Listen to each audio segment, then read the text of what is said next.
नमः संस्कृताय सर्वेषां छात्राणां स्वागतम। गायत्री विद्या मंदिर उच्च माध्यमिक विद्यालय सांचौर नगरे। हम 10वीं कक्षा का जो षष्ठ पाठ है महाराणा प्रताप, उस पाठ के प्रश्न उत्तर की श्रृंखला जो द्वितीय हैं, प्रथम में कुछ प्रश्न किए थे। इस क्लास में अपन और जो व्याकरण के प्रश्न बचे हैं उन प्रश्नों की आपके सामने मैं चर्चा करूँगा।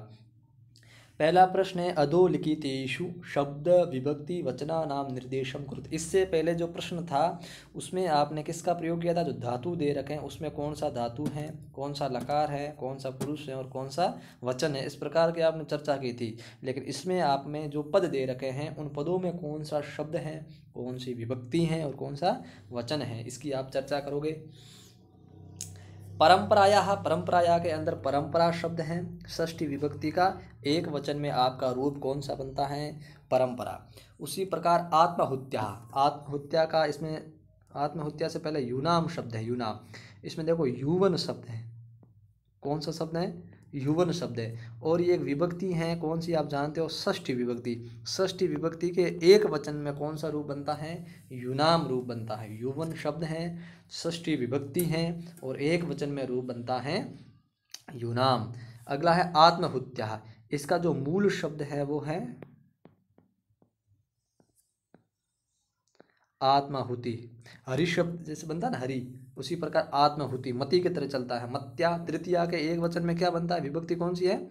तृतीया विभक्ति, और वचन हो जाएगा एक वचन। तो मति का बनता है ना मत्या, उसी प्रकार आत्माहुति का तृतीया के एक वचन में क्या बनता है? आत्महत्या। अब देखो बंधुन है, बंधु के अंदर मूल शब्द है बंधु शब्द है, भाई के लिए आते हैं ना बंधु, बंधु शब्द है। और विभक्ति कौन सी है इसमें? आपकी द्वितीय विभक्ति। और वचन कौन सा हो जाएगा आपका इसमें? बहुवचन। बंधु का जिस प्रकार गुरु का बनता है ना गुरून, उसी प्रकार बंधु का क्या बन जाएगा? बंधून।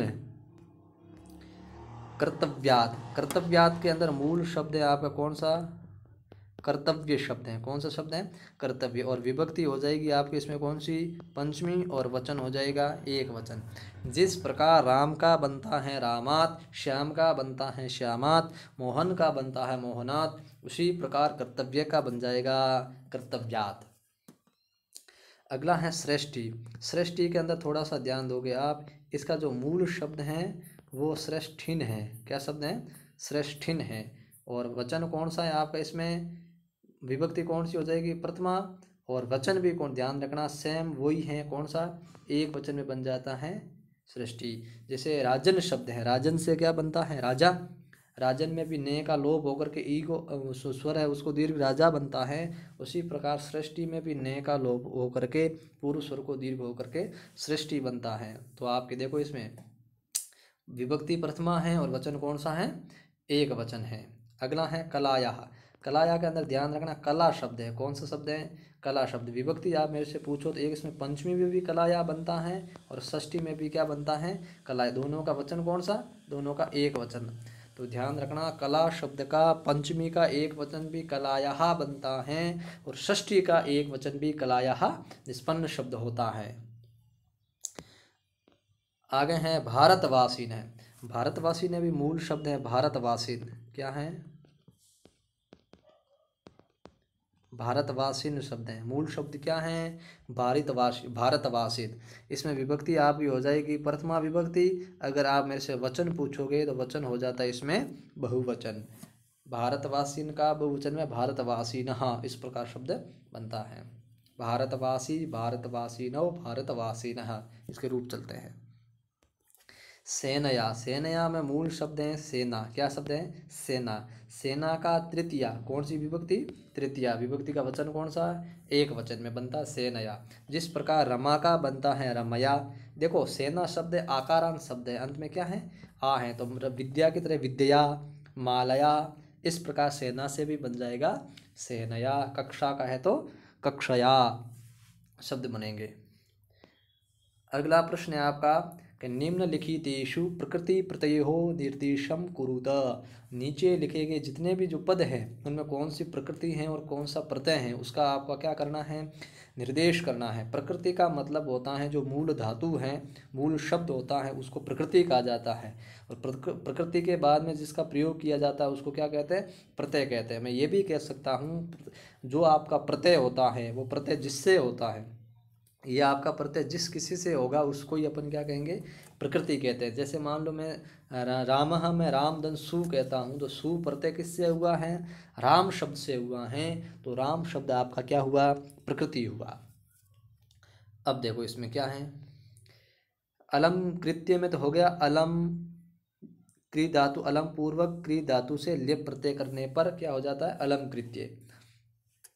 प्राप्तुम, प्राप्तुम का थोड़ा सा आप देखो, प्रपूर्वक आप, प्रपूर्वक आप धातु से कौन सा प्रत्यय आप करोगे, इसमें आप करोगे तुमुन प्रत्यय।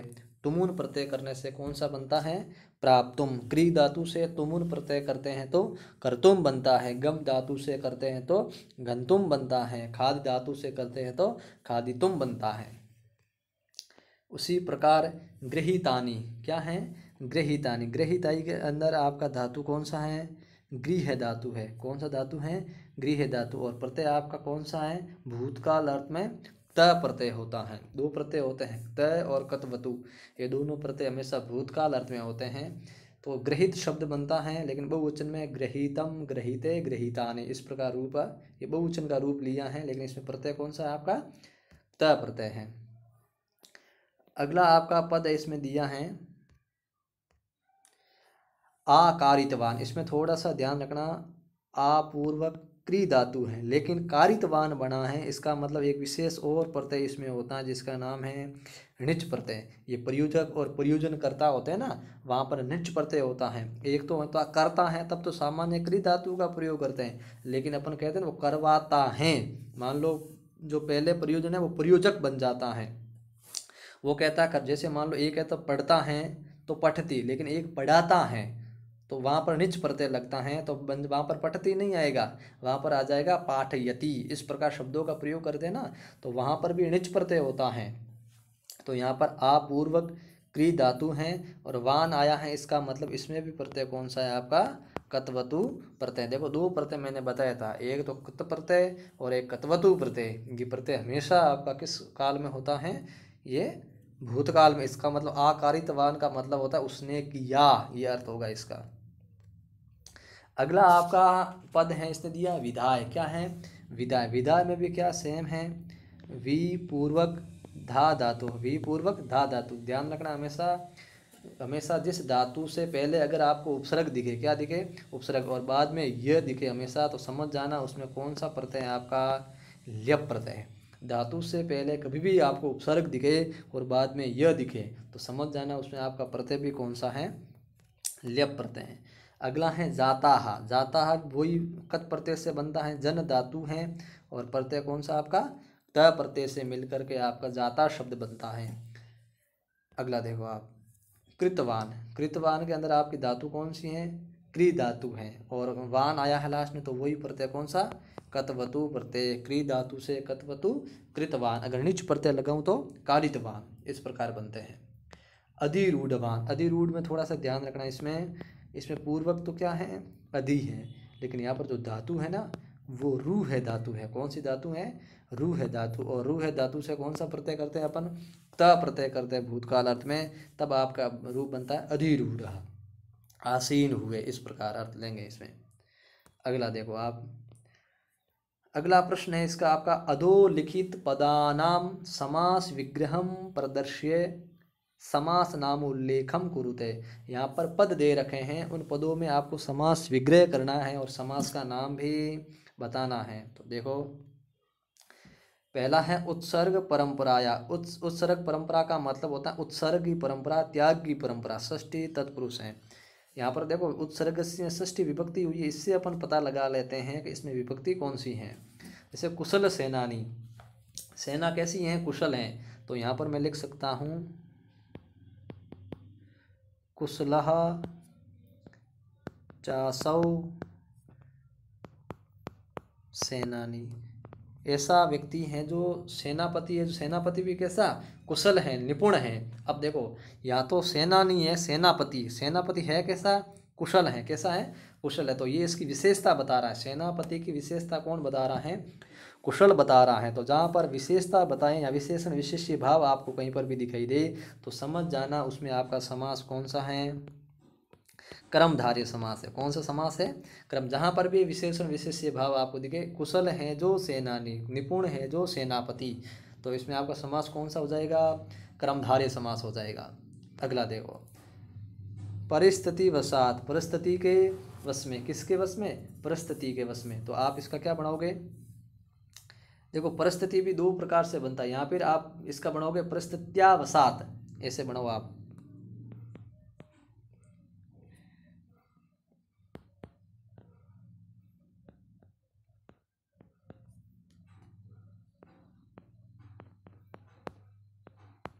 परिस्थित्या वसात, परिस्थिति के वश में, यहाँ फिर ऐसे बनाओ। तब भी आपको देखो परिस्थिति जो शब्द है इसमें विभक्ति आपने कौन सी की है, पंचमी की है। कौन सी विभक्ति की है, पंचमी। तो आपका समास हो जाएगा इसमें पंचमी तत्पुरुष, पंचमी तत्पुरुष समास हो जाएगा। अगला है हस्तच्युतान। हस्तच्युतान का मतलब होता है हाथ से अलग हो गए हैं, चले गए जो। तो हस्त में पंचमी करोगे तो क्या बन जाएगा, हाथ से अलग हुए ना, तो अलग होने में पंचमी करते हैं ना अपन, हस्तच्युतान। तो पंचमी की है तो समास कौन सा हो जाएगा, पंचमी, और आपका हो जाएगा तत्पुरुष, तत्पुरुष, पंचमी तत्पुरुष समास, हस्ताच्युतान, ये इसका विग्रह हो जाएगा। अगला है सुवर्ण पात्रेषु। कैसा पात्र है, सोने का। तो का के की आ रहा है तो इसमें आप समझ जाओगे षष्ठी विभक्ति का प्रयोग हो जाएगा, सुवर्णस्य पात्रेषु, सुवर्णस्य पात्रेषु, समास हो जाएगा षष्ठी तत्पुरुष समास। जनक्षति, जनक्षति का मतलब होता है लोगों की हानि। तो लोगों की हानि हुई है तो लोगों का षष्ठी का बहुवचन में क्या बनता है, जनानाम क्षति ही। तो इसमें भी सेम वही, कौन सा, षष्ठी तत्पुरुष समास में बन जाता है, जनानाम क्षति, जनक्षति। अगला है स्थापत्य कला। स्थापत्य का मतलब कला भी कैसी है, स्थापत्य की है। तो आपका इसमें रूप क्या बन जाएगा, स्थापत्या चासौ कला, ऐसी कला जो स्थापत्य कला है। तो यहाँ पर ये इसका विशेषण है, कला का क्या है, विशेषण है। कोई जैसे कोई ललित कला है उसी प्रकार ये स्थापत्य कला है। तो कला का विशेषण क्या बना, स्थापत्य। और जहाँ पर विशेषण विशेष्य भाव आता है तो मैंने आपको अभी बताया उसमें समास कौन सा होता है, कर्मधारय समास होता है। अगला है असावधानतया। असावधानतया में आपका बन जाता है ने सावधानतया, जो सावधानी से नहीं है वो क्या है, असावधानतया। इसमें आपका एक विशेष समास होता है जिसका नाम है नए तत्पुरुष। ये नए तत्पुरुष हमेशा नए निषेध का बोध करता है कि नहीं है, नहीं के लिए लगाते हैं न, और नए में बचता क्या है, अ बचता है ना। न सावधानतया, इस प्रकार न पुत्र इति अपुत्र, इस प्रकार न सावधानतया इति असावधानतया बन जाएगा। अगला प्रश्न है आपका अरण्य गुहा प्रदेशेषु, जो जंगलों की गुफाओं वाला प्रदेश है। तो यहाँ पर देखो अलग अलग समास भी अपन ले सकते हैं। किस समास में, अगर इसमें सप्तमी तत्पुरुष भी करते हैं तब भी सही है, या फिर मैं इसमें ऐसा करूँ अरण्य गुहा नाम प्रदेशेषु, या फिर ऐसे करो अरण्य की जो गुहा है उस अरण्य की गुहाओं वाले प्रदेश। देखो दो प्रकार से लिख सकता हूँ मैं, एक इसमें करोगे आप अरण्येषु, अरण्येषु में सप्तमी का बहुवचन है, उसी प्रकार गुफा का बहुवचन बनाओगे तो गुहाशु, और आगे बन जाएगा प्रदेशेषु। ये आपको इसमें समास बनाओगे, आपका समास हो जाएगा सप्तमी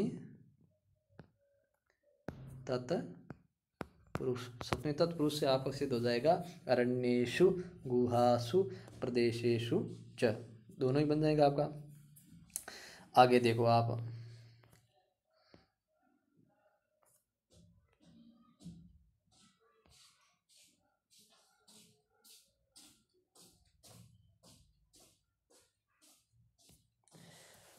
अधोलिखितान पदान आधारीकृत्य वाक्य निर्माणम कुरुते। आपको इसमें क्या करना है, वाक्यों का निर्माण करना है। पहला इसने पद दिया है कुशल सेनानी, तो कुशल सेनानी का इसने प्रयोग कर दिया है क्या कि प्रताप है कुशल सेनानी आसीत। अब राजा ने का बनाओ, राजा ने मतलब बहुत सारे राजा, तो मैंने कहा राजा नह, ऐसे बना लो गया राजा नह युद्धम, राजा क्या करते हैं युद्धम कुर्वंती, राजा लोग क्या कर रहे हैं युद्ध कर रहे हैं, राजा ने युद्धम कुर्वंती, ऐसा बनाओ आप। अगला है प्रतिज्ञा, तो मैं यहाँ पर लिख सकता हूँ प्रतापः, किसने की प्रतिज्ञा प्रतापः प्रतिज्ञां कृतवान, प्रताप ने क्या की प्रतिज्ञा की, प्रतापः प्रतिज्ञां कृतवान। अगला है सेना से आपको लेना है प्रतापः सेनया सह, सह के योग में तृतीया विभक्ति होती है, सह युद्धम कृतवान, प्रताप ने सेना के साथ में क्या किया युद्ध किया। अगला है कुशला, इसमें भी वही बना लो आप प्रताप से सेना कुशला, प्रताप की सेना क्या है कुशल है। अगला है सार्थकम, सार्थकम में तो मम जीवनम सार्थकम, ऐसा बना लो आप मम जीवनम सार्थकम अस्ति, मेरा जीवन क्या है मेरा जीवन सार्थक है। उसी प्रकार निक्सा, निक्सा का मतलब होता है पास में, मैंने कहा मेरा जो गांव है तो ग्रामम निक्सा, मेरे गांव के पास में क्या है नदी है, तो नदी अस्ति, मेरे गांव के पास में ग्रामम निक्सा नदी अस्ति, मेरे गांव के पास में एक नदी है। अगला है स्थापत्य, स्थापत्य में क्या लोगे आप, जैसे मेरे गांव की जो स्थापत्य है वो भी कैसी है उत्तम है, तो ग्रामस्य स्थापत्यम उत्तमम अस्ति, कैसी हैं उत्तम है उत्तमम अस्ति। अगला है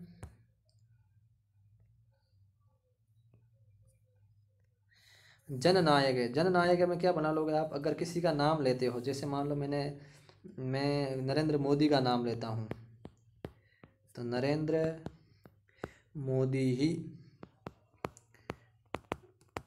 जननायकः अस्ति, नरेंद्र मोदी क्या हैं जननायक हैं। इस प्रकार भी आप इन पदों का प्रयोग करके आपको आप वाक्यों को निर्माण करना है। आप अपने हिसाब से और भी कोई शब्द ले सकते हो, नरेंद्र मोदी की जगह विवेकानंद ले लो आप, महात्मा गांधी ले लो आप, जो आपकी इच्छा है वो आप उनका प्रयोग करके वाक्यों का क्या करना है निर्माण करना है। कुछ भी और भी प्रश्न आपके बचे हैं उनको अपन अगली कक्षा में करेंगे। धन्यवाद।